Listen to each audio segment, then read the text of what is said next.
मित्रांनो, काल इंडिया अलायन्सची एक मीटिंग झाली. मोठी महत्त्वाची मीटिंग झाली काल.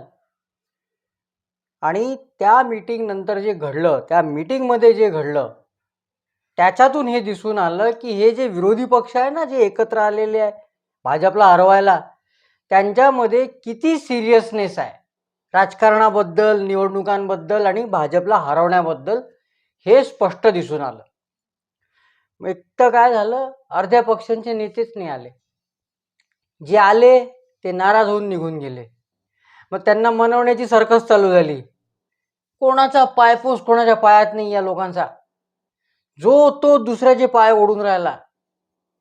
हा कसा समोर चालला का ओढ मागे, तो समोर चालला का ओढ मागे, मलाच समोर जायचं आहे. आणि ह्या सगळ्या परिस्थितीमध्ये यांना भाजपला हरवायचं आहे. निवडणुका अजून जाहीरही झाल्या नाही, यांचे आधीच तुकडे पडून राहिले.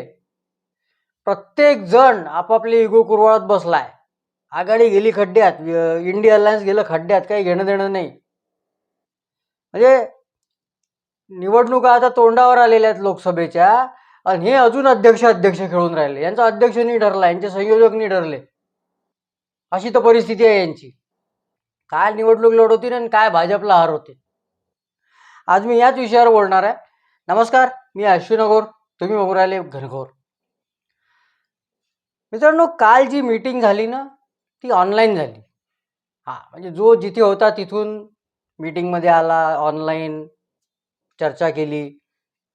आता या इंडिया अलायन्समध्ये एकूण 28 पक्ष आहे. त्या 28 पक्षांपैकी 14 पक्षांचेच नेते आले होते या मीटिंगला.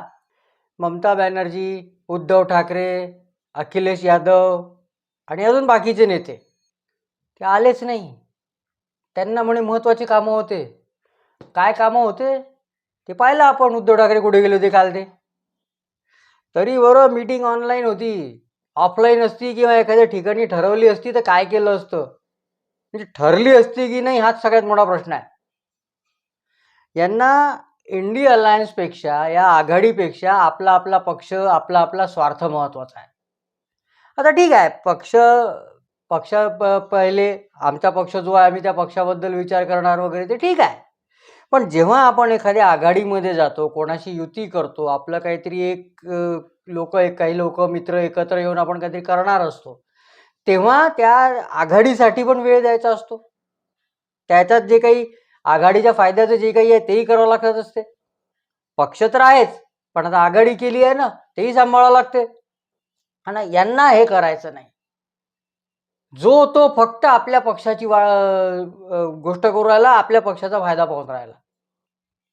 आता काल जी मीटिंग झाली, त्या मीटिंगमध्ये मल्लिकार्जुन खरगे यांचं नाव सुचवलं इंडिया अलायन्सचे अध्यक्ष म्हणून. झालं. खरगेंचं नाव जसं आलं, नितीश कुमार नाराज, लालू यादव नाराज. दिवसभर त्यांना मनवण्याचे प्रयत्न चालू होते. मग तुम्हाला हे देतो, तुम्हाला ते देतो. म्हणजे एवढी नाराज, एवढी त्याला राजेवती वरमाय नाही रोसून बसत लग्नात. एवढे हे लोक दर 2 मिनिटांनी, म्हणजे at the drop of the hat नाराजच होत राहतात. दिवसभर त्या इंडिया अलायन्सच्या नेत्यांची पळापळ चालू होती या दोघांना मनवण्यासाठी. शेवटी काय सोल्युशन काढलं संध्याकाळी, का नितीश कुमार जे आहे त्यांना संयोजक, म्हणजे या सगळ्या इंडिया आघाडीचे कन्व्हिनर, ही पोस्ट ऑफर केली. दिली नाही. म्हणजे बघा, यांची गंगा ही उलटी वाहून राहिली. आधी आघाडी बनली, म्हणजे पद्धत जनरली अशी आहे की एक आघाडी बनते, मग त्याचा एक संयोजक बनतो, मग सगळे मिळून अध्यक्ष ठरवतात. इथे उलटच होऊन राहिलं. आधी अध्यक्षाचं नाव समोर आलं, मग लोक नाराज झाले म्हणून कन्व्हिनर, चलो ठीक आहे आप कन्व्हिनर बन जाओ. म्हणजे जे व्हायला पाहिजे, जे करायला पाहिजे ते सोडून बाकी सगळं हे लोक करू राहिले. त्याच्यामुळे नितीश कुमार अजून नाराज आहे. त्यांनी म्हटलं की नाही, मुझे कोई पोस्ट में इंटरेस्ट नहीं है, मैं अलायन्स के लिए काम करूंगा. आता याच्यात किती दम आहे हे स्वतः नितीश कुमारांनाही माहिती आहे आणि इंडिया आघाडीतल्या बाकीच्या लोकांनाही माहिती आहे. जेव्हा ते म्हणून राहिले की बा मला काही प्रॉब्लेम नाही आहे, याचा अर्थ आहे की त्यांना खूप मोठा प्रॉब्लेम आहे. कारण या सगळ्या याच्यामुळे बिहारमध्ये इज्जत गेली ना राजे हो नितीश कुमारची. म्हणजे आज आपल्याला इंडिया अलायन्स म्हणून जे काही दिसते कडबोळ, त्याचे खरे जनक, खऱ्या अर्थाने जनक कोण आहे? नितीश कुमार. देशभर धावाधाव करून सगळी जमवाजमव कोणी केली? नितीश कुमारांनी. आज नितीश कुमार कुठे आहे? त्या आघाडीमध्ये नितीश कुमारांच्या पक्षाला काय किंमत आहे? शून्य. त्यांना असं वाटत होतं का बा आपल्याला याचे कन्व्हिनर तरी करतील, कमीत कमी अध्यक्ष नाही केलं तरी. पंतप्रधान पदाचे उमेदवार जाऊ द्या, ते सगळ्यांनाच व्हायचं आहे. पण कन्व्हिनर मी तयार केली आघाडी, आणि काल संध्याकाळी सगळं झाल्यावरती कन्व्हिनरची पोस्ट ऑफर केली. बिहारची इज्जत गेली, बिहारमध्ये इज्जत गेली, अशी आता टीका सगळे त्यांचे विरोधी पक्ष करू राहिले. जितनराम मांझी माजी मुख्यमंत्री आहे बिहारचे, त्यांनी तर लालू प्रसाद यादवांवरतीच आरोप करून टाकला की हे सगळं जे चालू आहे, म्हणजे नितीश कुमारांना जो खड्ड्यात घालण्याचा कार्यक्रम चालू तो लालू प्रसाद करू राहिले. ते नितीश कुमार को उल्लू बना रहे हैं, लालू जी उनको घुमा रहे हैं, टेकिंग फॉर अ राईड.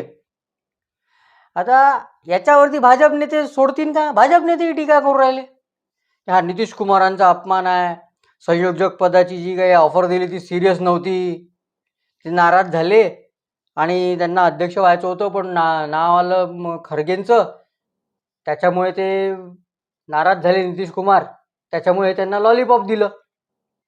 खरं म्हणजे मागच्या मीटिंगमध्ये जेव्हा ममता बॅनर्जी आणि अरविंद केजरीवाल यांनी खरगेंचं नाव सुचवलं होतं की इंडिया आघाडीचा चेहरा म्हणून, तेव्हा असं वाटलं होतं की खरगे कन्व्हिनर होतील. पण नितीश कुमारांना वाटलं असं की बस चला कन्व्हिनरचा प्रश्न सुटला, आता अध्यक्ष कोण? मी, मला चान्स आहे. पण झालं उलटच. त्याच्यामुळे आता इंडिया अलायन्समध्ये लोकांना प्रश्न पडला की हे मॅटर सांभाळायचं कसं. मीडिया प्रश्न विचारून राहिली, उत्तरं काही सुचवणार आले. काल संध्याकाळी जी कन्व्हिनर किंवा संयोजक पदाची ऑफर दिली ती नितीश कुमारांनी नाकारली. मला नाही पाहिजे, मला अपेक्षा नाही पदाची. पण ते नाराज आहेत ही फॅक्ट आहे. लालू प्रसाद यादव पण नाराज आहे. सगळे आपल्या आपल्या फायद्यासाठी तिथे आलेले आहे.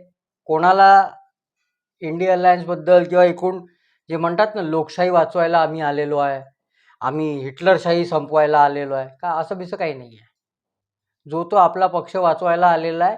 यांच्या खांद्यावर बंदूक ठेवून 2-5 सीटा जास्तीच्या मिळाल्या तर मिळाल्या, नाही तर आपण है अपना पार्टी आहे, जैसा चल रहा वैसा चलने दो. आता बिहार आणि उत्तर प्रदेशमधलं राजकारण जर बघितलं तर एखाद्या दलित नेत्याच्या हाताखाली हे लोक काम नाही करणार. या प्रकारचं राजकारण उत्तर प्रदेशमध्येही आहे, बिहारमध्ये पण आहे. आता नितीश नाही म्हणून राहिले कन्व्हिनर पद घ्यायला, त्याच्यामुळे खरगेंची झाली गुच्ची. त्यांना अध्यक्ष म्हणून नाव तर समोर आलं, प्रपोज तर केलं त्यांचं नाव, पण आता हे सगळं सुरू झालं, आता कसं काय बा आपण घोषणा करायची, म्हणून ती घोषणाच त्यांनी होल्डवर ठेवली आहे. म्हणजे ना नितीश कुमार काही हो म्हणून राहिले, ना खरगेंचं काय होऊन राहिलं. या सगळ्या चक्करमध्ये झालं काय का नितीश कुमार आणि खरगे दोघांचेही घोडे गंगेच्या काठावर येऊन थांबले आहे, आणि आता ते कधी गंगेत न्हातील कोणी काही सांगू नाही शकत. मुळात मला असं वाटून नाही राहिलं की या इंडिया अलायन्सचं म्हणजे एकूण इंडिया अलायन्सचंच घोडं कधी गंगेत न्हाणार आहे. हे गंगेपर्यंत पोचले तरी लय झालं. आणि यांचा जो काही घोडा आहे इंडिया अलायन्सचा, तो एखाद दिवस दिल्लीच्या प्रदूषित यमुनेत नाही तर मुंबईच्या काळ्या मिठी नदीत जाऊन बुडत. हेच यांचं भविष्य. कारण यांचा ट्रॅक रेकॉर्डच तसा आहे. आजपर्यंत शेकडो वेळा एकत्र आले, आजपर्यंत शेकडो वेळा भाजपच्या विरोधातली आघाडी बनवली, आणि हजारो वेळेस यांचे तुकडे पडले. तुम्हाला आठवत असेल कर्नाटकमध्ये कुमारस्वामी HD कुमारस्वामींना काँग्रेसनी पाठिंबा दिला होता मुख्यमंत्रीपदासाठी, त्यांचे आमदार कमी असून सुद्धा. तेव्हा जे झालं ते तुम्हाला आठवत असेल. ते सगळे हात वर करून, हातात हात धरून, हात वर करून सगळ्यांनी फोटो काढले होते स्टेजवर. आणि मग हे सगळे मीडियाला हिस्टेरिया झाला होता की आता तर भाजप संपली, आता हे सगळे एकत्र आले, भाजपचं काही आता खरं नाही, भाजपचं राजकारण संपलं, नरेंद्र मोदी संपले. पुढे काय झालं? बरं, जेव्हा हे झालं, मुख्यमंत्री वगैरे बनवलं, त्याच्यानंतर कुमारस्वामींनी आपल्या मतदारसंघामध्ये एक मोठा मेळावा घेतला कार्यकर्त्यांचा, लोकांचा. त्याच्यात भाषण करताना राहुल गांधींची काय तारीफ, वा वा वा वा, भरमार तारीफ. डोळ्यात पाणी आणू आणू सांगितलं लोकांना की राहुल गांधी म्हणजे एक देवदूत आहे, देव माणूस आहे, याच्यासारखा देव माणूस, याच्यासारखा सज्जन माणूस मी आजपर्यंत पाहिला नाही, मोठा पुण्यवान आत्मा आहे राहुल गांधी म्हणजे. आठवते ना?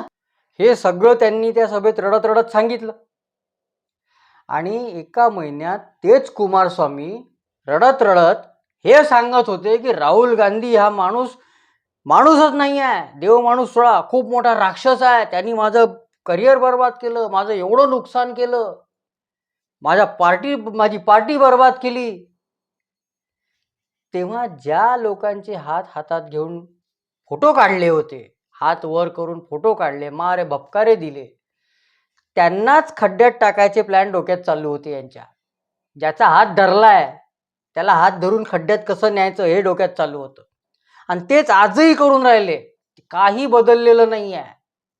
इंडिया अलायन्समध्ये प्रत्येक पक्ष आपल्या मित्राची खाट टाकायचे प्लॅन करून राहिला.